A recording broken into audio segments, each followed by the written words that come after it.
Right, we're moving back to the movies now with a film on Netflix called Leave the World Behind.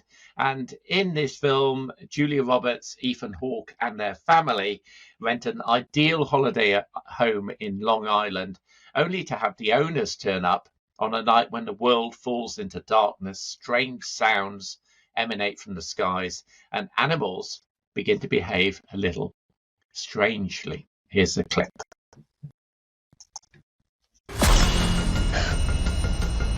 Something is happening, and I don't trust them. Everything I know, I have told you. I don't believe you. I would do anything to protect my family. What you do is your business. So is this one you've seen, Emma? Yes, yeah. What did you make of this? Now, I did enjoy myself watching it. There are some random issues that I had with it, but it's how the film's designed to be. So it's just me being irritating, really. But obviously... Or irritated. Well, a bit of both. So obviously, very apocalyptic nature to the film that starts pretty early on. And the music is perfect for this. It's very atmospheric. But at the beginning, that really was bothering me. Like, it was really putting me on edge, which is obviously what it's designed to do. I was finding it very frustrating, though. But, again... As intense. It does work. Because I was, like... It was setting your teeth. It was setting your teeth on edge, was it? Very much so. Very much so. This is not a film. This is not a film. I have to say that would be good if you've got any sort of dental phobia. No, that's a very good point. So I did put that as a trigger on my film review. Yeah, because I know there are some people have fingers being injured. There was a lady sat next to me in the London Film Festival who was going crazy next to me because I think it was the Bike Riders, which hasn't come out yet, but people getting their fingers broken and so on. But there were some people who go crazy about teeth, and that wasn't pleasant in this. Not a good scene. Not a good scene. I watched my way through this film, and I genuinely wasn't sure I was enjoying myself, but I was enthralled. Like the pace that it was going at, I thought worked really well. You'd get the difference. You get the downtime from the trauma of the apocalypse, and it sort of lulled you into that full sense of security, and then it would start again. And I just found that wave of terror quite impressive. And the one thing, and I think I have mentioned it on the podcast before, I hate some endings to films, and this film does exactly something I dislike, but I loved it. It really worked. Yeah. And I found myself chuckling at the end. Yeah. Everything came together. It was very, reminded me of Knock at the Cabin. Yeah. And I texted my friend to say, it's like Knock at the Cabin mixed with, a disaster film. Disaster film, The Road or something. Yeah. Yeah. It was. It did. I think Andy commented actually that it was quite M. Night Shyamalan-y, if that's a verb. Shamalama Ding Dong. Yes. Shamalama Ding Dong. Yes. Yes. He thought it was fairly satisfying, a gripping film. He thought it was about half an hour too long. I don't actually agree with him on that. I think actually the pacing of the film was really nice, and we have to be careful on this film not to give too many spoilers away.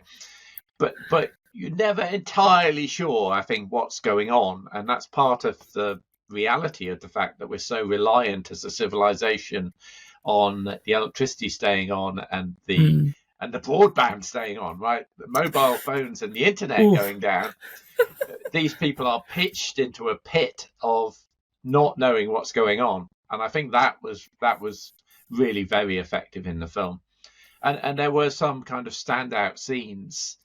One involving a promotional video for Tesla, I thought was particularly good, or maybe not a promotional video for Tesla. Yeah. But I thought that scene was one which I will stick in my head for a very long time as being that was really clever. That was a really clever scene.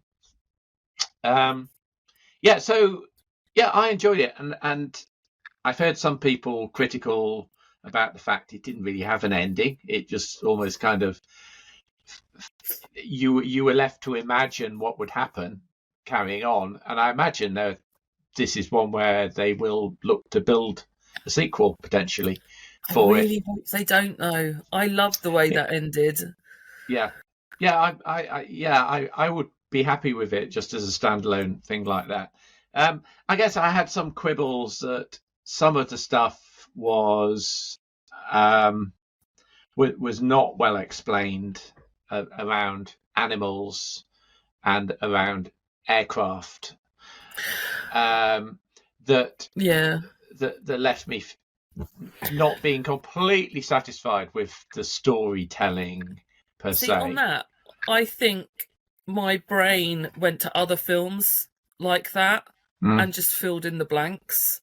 Like, I think I decided, I've seen the animal migration thing happen in this film, and I see what you mean though, because it doesn't explain anything really at all, does it? It doesn't, and that's part of the joy of the film, I think, that it doesn't explain enough what's going on. It'd be interesting to actually read the book and see how the book kind of carries the story through. But yeah, I thought it was good. Bizarrely, right, I saw this the day after I'd been to see Wonka, and Wonka features a group of flamingos. What's the collective noun for flamingos? A flamboyance of flamingos, right? So Wonka had a flamboyance of flamingos. The very next film I went to see had a flamboyance of flamingos in it. I was bricking myself that I was going to go see Maestro and there was going to be a flamboyance of flamingos. It was going to be a sign from God, and I was going to have to go and live in a monastery and wait for the end of the world or something.